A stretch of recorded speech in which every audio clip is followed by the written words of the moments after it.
एक सरोवर में बहुत सी छोटी छोटी मछलियां रहती थी।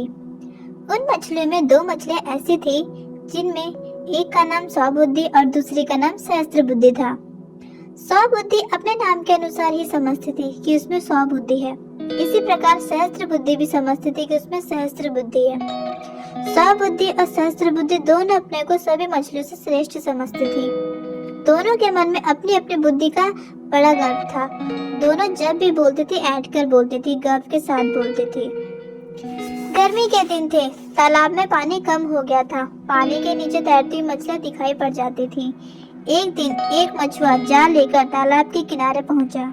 वह किनारे पर खड़ा होकर तालाब की ओर देखने लगा। तालाब के पानी में हजारों मछलियां तैर रही थी। मछलियों को देखकर मछुए के मुंह में पानी आ गया। वह अपने आप ही बोल उठा, इस तालाब में बहुत सी मछलियां हैं, पानी भी कम हो गया है, कल सवेरे जाल डालकर इन्हें फंसा लेना चाहिए। मछुए की बात मछलियों के कानों में भी पड़ी। मछलियां व्याकुल हो उठी, हाय, अब क्या किया जाए? कल सवेरे मछुआ जाल डालकर हम सबको फंसा लेगा। व्याकुल मछलियां सौ बुद्धि के पास गई। वे सौ बुद्धि को मछुए की बात सुनाकर बोली, तुम्हारे पास सौ बुद्धि है, तुम सबसे श्रेष्ठ हो, दया करके कोई ऐसा उपाय बताओ जिससे हम सब उसके जाल में न फंसे। सौबुद्धि इतराकर बोली, तुम सब व्यर्थ ही डर रही हो, मछुआ कल यहाँ नहीं आएगा। उसे पता है कि इस तालाब में मेरी जैसी श्रेष्ठ मछलियां रहती है। तुम सब डरो नहीं, जाओ सुख से रहो, यदि मछुआ आएगा तो मैं देख लूंगी। व्याकुल मछलियां सहस्त्र बुद्धि के पास गई। उसे भी मछुआ की बात सुनकर मछलियों ने कहा, तुम्हारे पास सहस्त्र बुद्धि है, तुम सबसे श्रेष्ठ हो, कृपा करके कोई ऐसा उपाय बताओ जिससे हम सब मछुए के जाल में न फंसे। पर सहस्त्र बुद्धि ने गर्व के साथ उसी तरह की बातें कही जिस तरह की बातें सौबुद्धि ने कही थी। तालाब में एक मेंढक भी रहता था। मेंढक का नाम एक बुद्धि था। वह सबसे प्रेम से बोलता था, सबके साथ मिलजुल कर रहता था। वह बड़ा अनुभवी और व्यवहारिक भी था। व्याकुल मछलियां एक बुद्धि के पास भी गई। उसे भी मछली की बात सुनाकर मछलियां बोली, दया करके कोई ऐसा उपाय बताओ जिससे हम सब मछुए के जाल में न फंसे। एक बुद्धि सोचता हुआ बोला, मेरे पास तो एक ही बुद्धि है, मेरी समझ में तो यही आ रहा है कि तुम लोगों को इस तालाब को छोड़ देना चाहिए।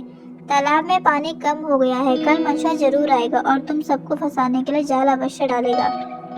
एक बुद्धि की बात सुनकर सौ बुद्धि और सहस्त्र बुद्धि ने उसकी बड़ी हंसी उड़ाई। दोनों ने बड़े गर्व के साथ मछलियों से कहा, यह तो मूर्ख है, इसकी बातों पर विश्वास मत करना, चुपचाप इसी तालाब में रहो, कुछ नहीं होगा। मछलियां सौ बुद्धि सहस्त्र बुद्धि की बात मानकर उसी तालाब में रह गई। पर मेंढक अपने बाल बच्चों को लेकर उसी दिन दूसरे तालाब में चला गया। दूसरे दिन सवेरा होते ही मछुआ जाल लेकर तालाब पर जा पहुंचा। उसने मछलियों को फंसाने के लिए जाल तालाब में फैला दिया।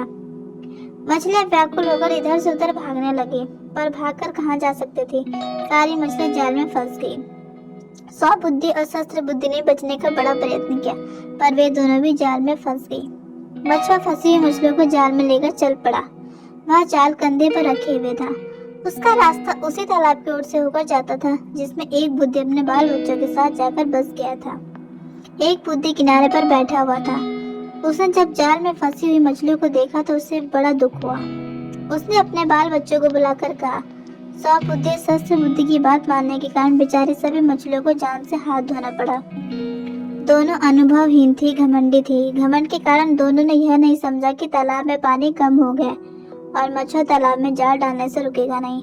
अगर मछलियों ने मेरी बात मानकर तालाब को छोड़ दिया तो उन्हें इस तरह अपनी जान ना गंवानी पड़ती। घमंडी आदमी कभी भी सत्य को छू नहीं पाता। घमंडी की बात पर विश्वास नहीं करना चाहिए, उसी बात के अनुसार काम करना चाहिए जो व्यवहारिक और जिसे अनुभव ठीक कहता हो।